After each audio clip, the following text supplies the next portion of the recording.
Robert Gordon Latham FRS was an English ethnologist and philologist. Early life: the eldest son of Thomas Latham, vicar of Billingborough, Lincolnshire. He was born there on the 24th of March 1812. He entered Eton College in 1819, and in 1829 went to King's College, Cambridge, where he graduated BA in 1832, and was soon afterwards elected a fellow philologist. Latham studied philology for a year on the continent, near Hamburg, then in Copenhagen with Rasmus Christian Rask, and finally in Christiania. In Norway he knew Ludvig Christensen Daa and Henrik Wergeland. He wrote about the country in Norway and the Norwegians. In 1839 he was elected Professor of English Language and Literature in University College, London. Here he associated with Thomas Hewitt Key and Henry Malden, linguists working in the tradition of Friedrich August Rosen. Together they developed the Philological Society, expanding it from a student group to a broad base among London philologists, publishing its own proceedings.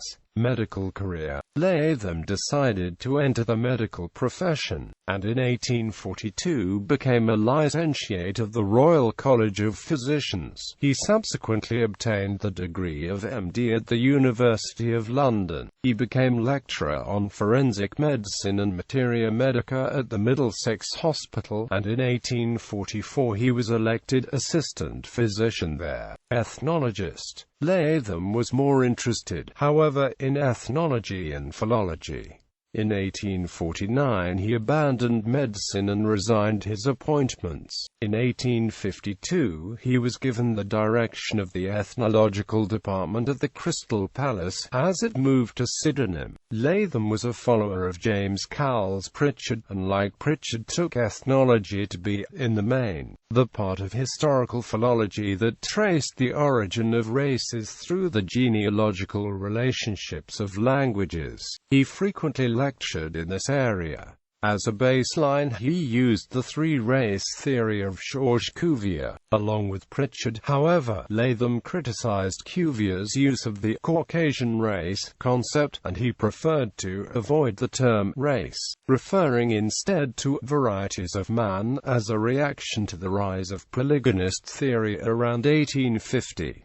However, he followed in 1854 by writing The Native Races of the Russian Empire. Latham moved on, though, from Pritchard's assumption that the historical relationships of languages matched perfectly the relationships of the groups speaking them. In 1862, he made a prominent protest against the Central Asian theory of the origin of the Aryan race. He supported views which were later advocated by Theodore Benfey, Parker, Isaac Taylor, and others. The origin of the Indo-European languages was, in Latham's view, in Lithuania, and he strongly attacked Max Muller, proponent of the Aryan theory, at the same time as did John Crawford, arguing from rather different premises. The controversy over Latham's views on Indo-European languages following his comparative philology did permanent damage to his scholarly reputation.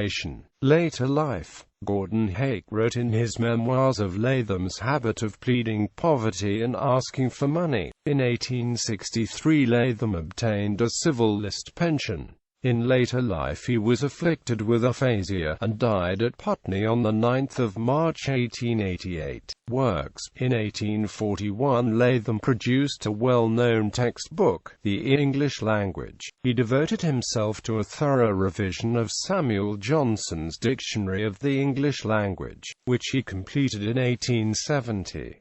He subsequently spent much time on a dissertation on the Hamlet of Saxo Grammaticus and of Shakespeare. His works on the English language passed through many editions, and were regarded as authoritative till they were superseded by those of Richard Morris and Walter William Skeat. Other works included An Elementary English Grammar for the Use of Schools, 1843. The Natural History of the Varieties of Mankind, 1850. The Ethnology of the British Colonies and Dependencies, 1851. Man and His Migrations, 1851. The Ethnology of Europe, 1853. The Native Races of the Russian Empire, 1854. On the Varieties of the Human Species, in Orr's Circle of the Sciences, Volume 1, 1854. Logic in its Application to Language, 1856. Descriptive Ethnology, 1858. Opuscular Essays, chiefly philological and ethnographical, 1860. A Smaller English Grammar for the Use of Schools, 1861. The Channel Islands, 1862.